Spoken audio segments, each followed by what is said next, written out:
And this is meteorologist Alvin Kamau. Hopefully everyone is enjoying their Saturday afternoon. It is December 11, 2021. We appreciate you joining us on this premiere right now. We apologize yesterday how I was not able to report weather because we were having to take shelter. I was posting warnings on my Twitter page. The weather was a little more dangerous here, so we had to take shelter as well because we live here in Hazelwood, Missouri. And here in Hazelwood, Missouri, where most of you guys live, in the St. Louis area, that's where we had a dangerous tornado just past to the south of Hazelwood, Missouri on radar, and it was at EF3, so we had to take shelter, and we did not have time to report weather or give you any breaking news because our power kind of went out, which was flickering, which wasn't good for me to use electronics during a thunderstorm, if you do know that. Here's the 7-day forecast. We're expecting tomorrow to be even better. 55 degrees. It says nice around there. 62 degrees on Monday. Tuesday, clouds increase because on Wednesday we have a high of 74 degrees with rain chance 30%. It increases with the temperatures dropping to 62 on Thursday, and Friday we have a high of 52 degrees with a low of 34.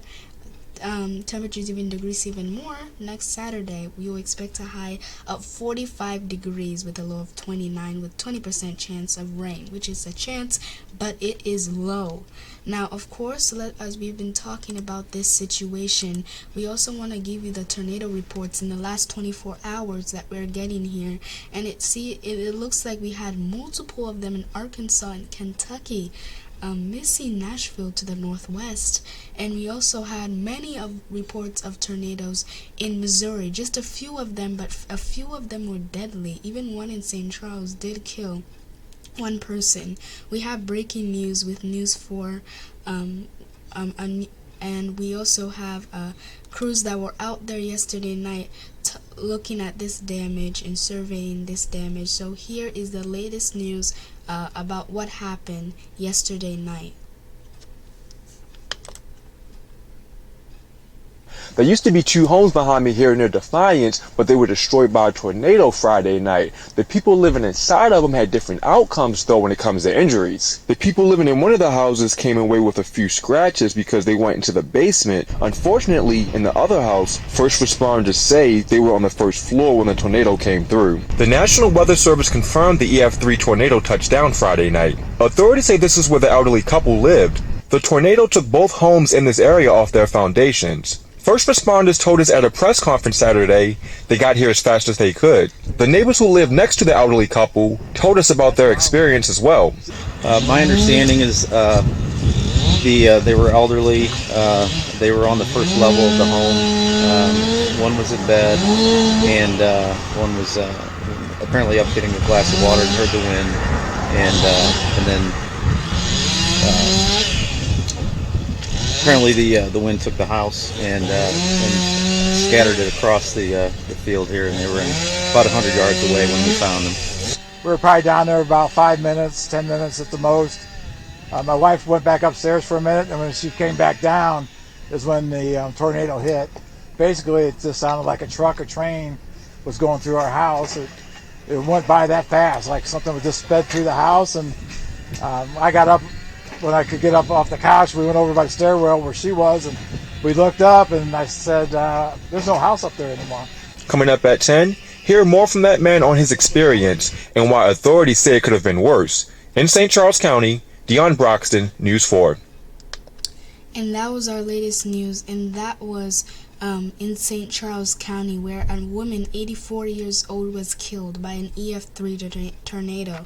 We also have more breaking news of the storms in Defiance as well.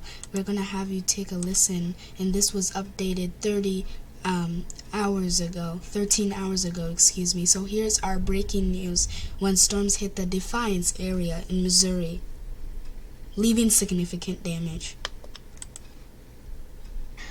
Before the storm hit Edwardsville, it hammered parts of St. Charles County, and the National Weather Service just confirming 1 death in St. Charles County. There is heavy damage in Defiance and some reports of other injuries. Defiance is about 40 minutes west of downtown St. Louis. News 4 crews in Defiance last night were able to get video. Check this out. This is from Drone 4 over one of the damaged properties there, and you can see shards of wood, debris from buildings, snapped tree limbs just scattered all over the place. Clearly a very powerful storm blowing through here last night, and Caroline Hecker was in Defiance and has more. Well, the damage is obvious here Friday night in Defiance. Take a look behind me. We are on County Highway F, about a mile from Highway 94. What used to be several homes here, absolutely gone, left to just their foundations. You can see all kinds of debris scattered all across the grass here. You can see off to our left what's left of a barn. Another barn behind it appears to still be standing, and the trees that surround these homes just completely snapped like twigs.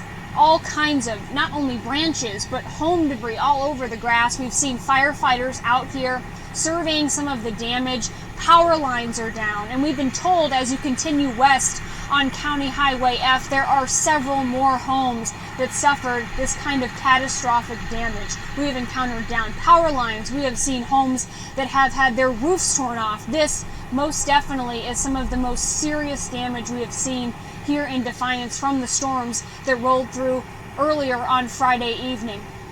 We are working to get more information from the police and the fire departments that are here on scene. Parts of County Highway F have been blocked off well into late Friday evening. We're working to learn if the people who lived in these homes were home at the time of the storms and if they're okay. In Defiance, Caroline Hecker, News 4. And here is more damage from the Defiance area. This is at the corner of Highway 94 and Highway F. Two homes you can see heavily damaged. There were no reports of injuries at this location, but power lines were down and large trees snapped. Caroline tells us the farther west you go on Highway F, the worse the damage gets. The storms have knocked out power to thousands of customers on both sides of the river. I want to give you a live look at Ameren's outage map. We'll have that for you in a little bit, but right now, it looks like there's about 19,000 customers without power in Missouri and Illinois. That number has actually gone up in the last hour. So that was last night. Probably some of it has decreased as crews work to get power restored back to that area. But that was our short-term coverage of it. Hopefully you were able to hear everything. We appreciate you joining us in this premiere. This is meteorologist Alvin Kamau. We will continue to keep you updated on this on our Twitter page, and that will be in the link in the description below. Everyone, enjoy the rest of your afternoon. This was a sad story. We hope you enjoyed the rest of your day. And those who are watching from Kentucky and Edwardsville, Illinois, where there was some damage in our viewing area, especially in the Defiance area, we're hoping and we're wishing the best for you here at STL Weather. Enjoy the rest of your evening.